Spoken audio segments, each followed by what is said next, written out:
Welcome to Damaging Ignorance. Damaging ignorance is important because whoever controls your language of discourse controls your reality. Every story has two sides to it. And on this show, we challenge the dominant discourse of the week. We challenge the dominant discourse not because our side is right, but because the other side is wrong. We offer you the actual position of things, and we are rarely wrong. And even if we are wrong, it is because we do not choose to be right. Welcome, gents. Thank you, Professor. Thank you. It's been a while. It's been a while, yes. You've been through hell and out. I tell you. But I've always told you guys, never trust a man without a limp. That's right. And you girls of Kenya, when you are dating a boy, always look for talking to you. You must go and acquire a limp. I already have one. If you have a limp, you're more attractive. Absolutely. So, right to it then. The first principality of ignorance we want to damage is that the bottom-up approach is an economic model for the poor. No, it is a slogan for the poor. It is what Karl Marx called the opium of the masses. Absolutely. A painkiller. Do you want to break this down for us? Number one, before I ask you to say something you're telling me earlier, I think our politics and our democracy is maturing very fast. We have never had these kind of conversations in this country. Oh, absolutely. Never in our politics have we talked about bottom-up economics or talked about ideology, talked about organizing principles. We've never done that before. Yeah. So for introducing ideology back into our politics, I think we need to tell William Ruto, bravo. I think he's done well. He has tried. He might be completely off because he's working with quirks, but he at least is introduced. He's introduced ideology into our politics. Absolutely. Yeah. Whether bottom up is correct or not, or whether they are unable to articulate it, at least there's an attempt. Absolutely. Then we can have conversations around principles as opposed to conversations around personalities. Absolutely. Yeah. You're telling me something earlier today. Yeah, but before I say it, you said you gave William Ruto the hustler nation narrative. We forgot we also gave him the bottom-up narrative as well. But I also want to say this. When did you do that? We did it about a year ago. The first person to talk about trickle-up economics was me. I think it was in 2009 or thereabouts. Okay. In a Nation article. Where I was attacking Kibaki and Kibakinomics and his trickled down bourgeois economic policies. When he told us about a working nation and we had to bastardize our whole thing. And talk about building the economy from below, bottom up. Bottom up. And was I wrong? So such a nonsensical piece when you read it down. So he's using second-hand information. But anyway, bottom-up economics, the other name for bottom-up economics is trickle-up economics, or the fountain effect. And the father of trickle-up effect or trickle-up economics is John Maynard Keynes. Yeah. And he created this in 1929 as a way for the global economy to get out of global recession. Now, I won't get too much into the details of it, but his central thesis is introducing things like government spending to rejuvenate the economy. Now, William Ruto is proposing to us that the bottom-up economics thing is 29 billion shillings. That's what he'll give hustlers. 29 billion shillings to 22 million people is what? 2 shillings per day. It's 2 shillings per day. Can you imagine? 2 shillings per day, and he's giving 22 million hustlers 1,000 bob every single year. And that is equivalent to Kazi Mtaani. In fact, he should be telling us, he should be saying that the person who showed him how to give government money to hustlers, because Kazi Mtaani was to hustlers, was Uhuru Kenyatta. The whole idea of the bottom-up economics has never been discussed seriously by any economist that is known, except for one psycho who lives in this country. name withheld. And by the way, this cycle, and I want it to go on record, is a neoliberal economist. Yeah. He's a rightist Yes. who has been asked to write a Marxist strategy. Yeah. Yes. He can only but give William Ruto gibberish. Yes.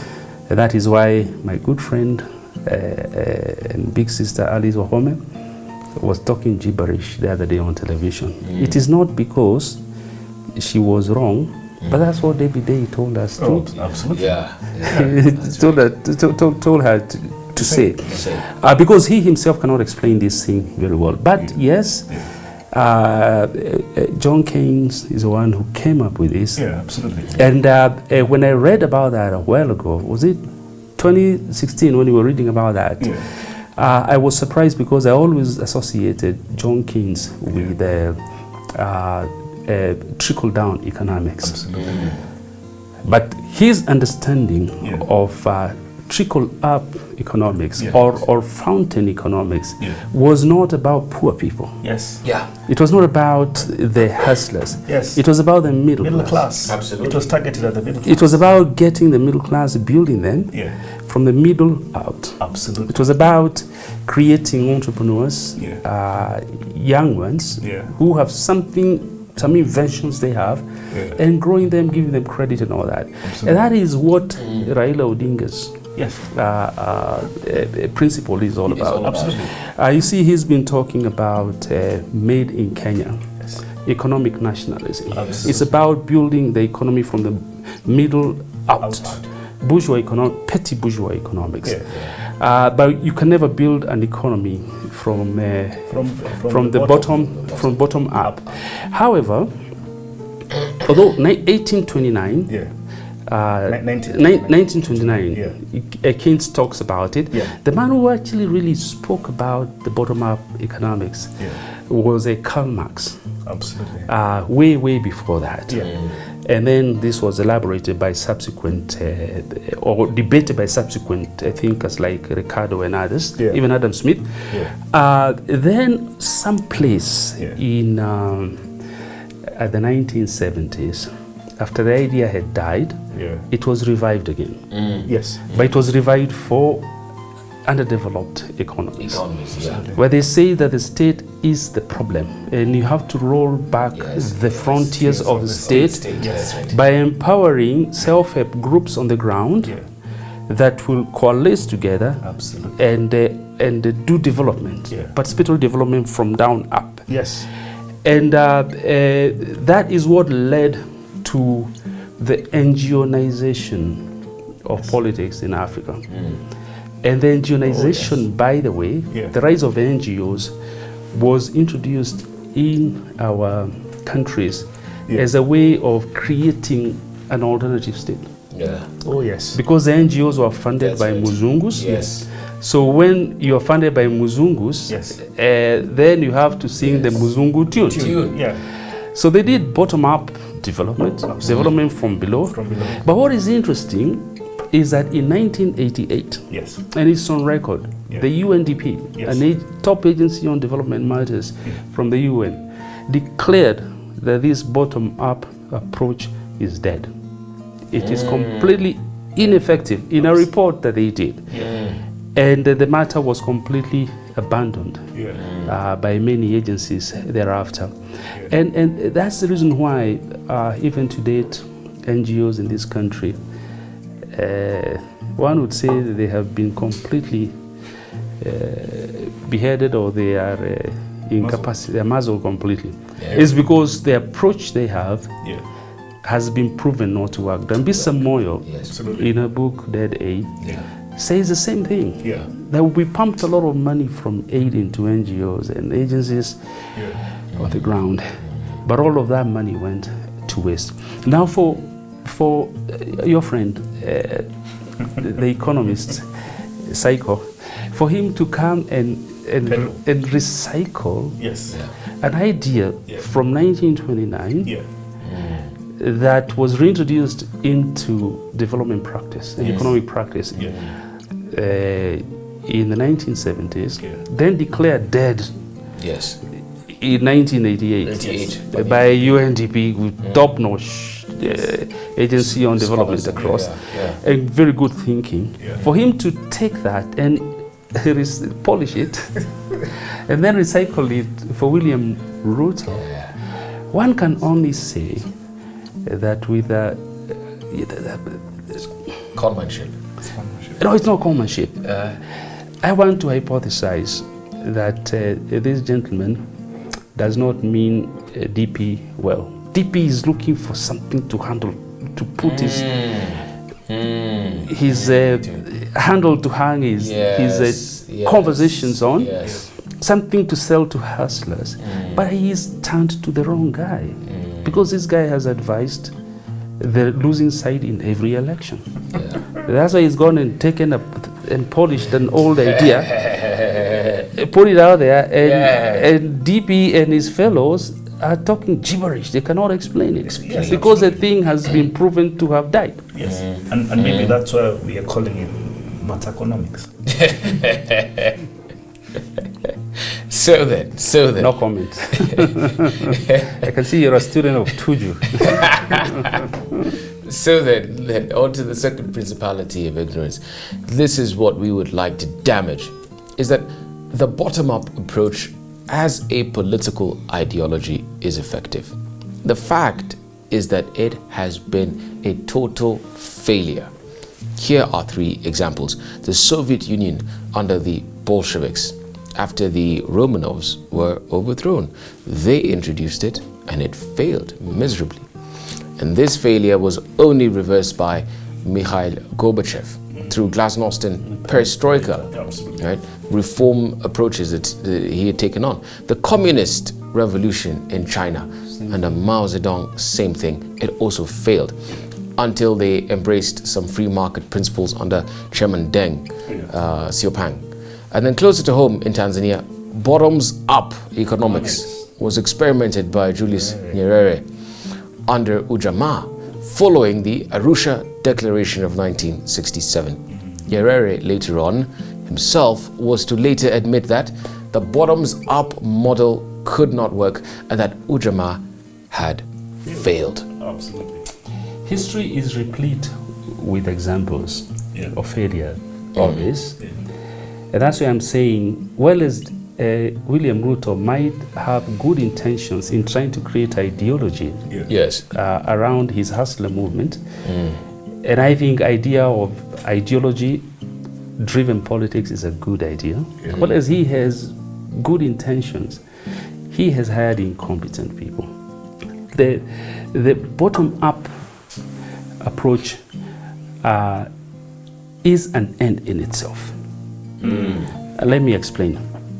When you read especially Marxist-Leninism, something they call the dialectical process or dialectical materialism, Karl Marx says that the ultimate and most desirable model in the world will be the bottoms-up approach. But it shall come after the fall of capitalism. Yes. So capitalism has to fall first for the bottoms-up thing to emerge. And capitalism will fall because of what Karl Marx and Engels and Fred Schenders calls what they call the proletariat revolution. That's right. So the dictatorship of the proletariat. Once that is established, then the bottoms-up model emerges. Let me explain this very simply. According to Karl Marx, and in the Communist Manifesto, they say that the history of hitherto existing society is a history of class struggle. That there is class struggle in every epoch in history. And once the fourth epoch collapses, that's the capitalist epoch, then there will be a bottoms-up model. It will emerge. And at that particular moment, the proletariats are the Watus, the people, these guys from Banana, Roaka, the Watus, the proletariats, they will form a dictatorship. And once they form the dictatorship, then we shall have the bottom-up approach, because class or the state is a class project according to Marx. Then the state will be buried in the grave of antiquity, which means that there will be no state. It will just be the Watus ruling, the hustlers. It will be the Voltaire thing, at 100 rats. 100 rats.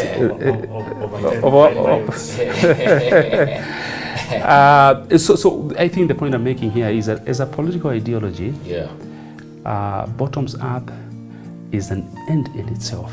And it is the utopia that the socialists and the communists desired. And it can only come after the collapse of capitalism. Now, Marx, in his prediction, had to tell us that actually capitalism is not quite collapsing. And because it is not collapsing, we'll have to have a step gap between capitalism and communism, which is what they call socialism. And the socialist project was constituted right there. But the whole idea of having an economy being built bottom up is a bridge too far for now, and can only happen after the current mode of production, also known as the capitalist mode of production, collapses. So what William Ruto is advocating for is what? The collapse of capitalism. Is a collapse of capitalism.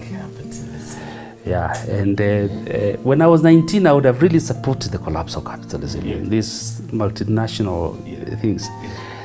But I was young and foolish, and many young hustlers are also a little bit dumb. But there's nothing wrong with that.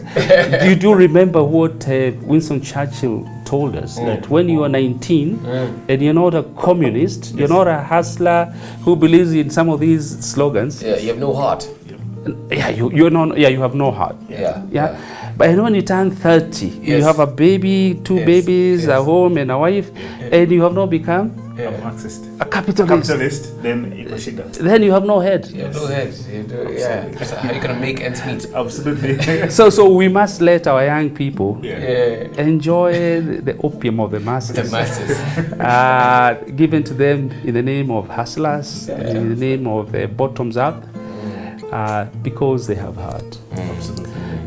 But they must also know that conceptually, this is just a big fat lie being peddled by smooth criminals. Oh yes. And incompetent economists. Economists. I rest my case on that. Accountants masquerade. As economists. The third principality of ignorance we have to damage is that Ruto is not sincere in his hustler quest. He is probably sincere, but he is sincerely wrong. The only problem is that we can see him coming. He compares to mango economics in Venezuela. Let me explain. So, sometime in 2015, at a political rally, a lady by the name Marlene Olivo hit Venezuela's president, Nicolas Maduro, on the head with a yellow mango. And on the mango, she had scribbled a note requesting for a government-built home that both Maduro and his predecessor, Hugo Chavez, had been giving out for years to thousands of poor Venezuelan families free of charge. So, speaking on TV a few days later, Maduro addressed this incident on national television. And in his address to the nation, he said, and I quote, "Marlene had problems with her home. I have approved it as part of the program Grande Mission Vivienda. You, Marlene, now have your new apartment. They will give it to you in the next few hours. They'll give you the keys." So in fact, it turns out that same day, the president of Venezuela had received more than 4,000 pieces of paper with all sorts of petitions and requests for favors that his followers gave to his closest assistants, hoping to get help paying for medical bills or getting a home or getting a job. It's just a patronage culture that's meant to keep the population dependent on its leader. That's what you call mango economics. And when I think of bottoms-up economics, It is exactly that. this is it. It's exactly that. Yeah, this is mango economics. Mango economics. You see, you remember yourself, Stalin, once carried a chicken Yes. to his cabinet Yes. meeting. Yes. The entire cabinet sat around the oval long table, Yes. and he sat right at the top there. His chair was raised a little bit. Yeah. He took the white chicken. Yeah. He started removing one feather One by one. after another. He removed feather one by one Yeah. from the chicken. Chicken was screaming in pain, but he removed until the whole chicken was bare. Yeah. And then he put it on the floor in front of the cabinet. And he took Some maize. some maize, a few tokens. Yes. And then he went and started feeding the chicken. Yes. And the chicken followed him wherever he went. In excruciating pain. You Kikuyus, don't be stupid. Ruto has plucked your feathers one by one. And yeah, you don't, yeah. But, Anyway, but Prof, if I wanted to say some other things, but God has stopped me. is it possible that William Ruto is Hugo Chavez reincarnated? Because what Hugo Chavez did in Venezuela before he took power, he went to the evangelicals. He had the same message as William Ruto with the bottom-up approach. And when he got to power, he nationalized private interests. He nationalized oil interests. By the way, Venezuela is probably the third largest oil producer in the world. Yeah. And he nationalized oil assets. And he was telling them, you see that wealth, we will give you dividends at the end of every year. And people expected tokens at the end of the year. Are we expecting a nationalization of private assets if William Ruto takes power? Julius Nyerere, in the Arusha Declaration and thereafter the Ujamaa project, was sincere, but he was sincerely wrong. So was Mao Zedong. Mao Zedong was completely sincere, but he was wrong. sincerely wrong. Lenin as well. Lenin was sincere, Yeah. but he was sincerely wrong. And anybody who has attempted to do the bottom-up thing, because it is not tenable. Anybody who has attempted that model has ended up nationalizing assets. Oh my goodness. You see, you have William Ruto. He'll go to the Kericho people and tell them, this company called Finlay's, yeah, and Brookbond, look at all the tea they have here. And Williamson's. And Williamson's. Yeah. Na hii shamba ilikuwa ni yenyu. This is your land. Let us nationalize it in the name of bottoms up. Bottoms up. Yeah. Idi Amin did exactly that. With the Indians. And he was sincere in doing it Yeah. when he kicked out the Indians and nationalized all the assets, Yeah. but he was sincerely wrong. Ruto might be sincere regarding wanting to empower the people, but his model is sincerely wrong. Wrong. Yeah. If history is anything that will bear us out on this, Yeah. that is A. B, his model is incompetently put together, Yeah. and it's partly because he's gotten people who do not understand Marxism or the Marxist model, Yeah. because bottoms up is a Marxist model. Yeah. If you want to do it, you look for a hardcore Marxist like Anyang' Nyong'o was, and he will give you something that you have never seen. Absolutely. When you go and you talk to a guy who claims, this guy called David Day, he's my friend. He claims that he wrote the ERC, Economic. Recovery Strategic Plan. There cannot be anything anti the people, anti bottoms up Than that. than that particular paper that was done by Mwai Kibaki. Yes. When Mwai Kibaki came in, he had to do an economic recovery strategy Yes. for wealth creation. Yes. David claims that he wrote it with Anyang' Nyong'o, Yeah. but the inside stories I hear from government is that when Kibaki received the David Day, yeah, that man, his draft, Kibaki said it read like a first year essay. So he had to call in his main economist to redo it. Yes. Now this incompetent fellow has now been hired by Hustler Chief 001. No wonder they are talking gibberish. Total gibberish. Yeah, but you know the point is that you cannot flip-flop when it comes to persuasions, and when it comes to, especially academically, if you're a dependentista, which is what I was, borrowing from the Latin American neo-Marxist position, you cannot then pretend to be a liberal economist. And if you're a liberal economist, you cannot pretend to do a neo-Marxist He's a turncoat. manifesto. Intellectual prostitution, that's what it is. Right. Matako, do you think? Well then, ladies and gentlemen, here you've got it. It is our hope that we have damaged some ignorance. We also hope that we have exposed the owners of the Ignorance Project. Remember, things are not as bad as they seem. Or are they?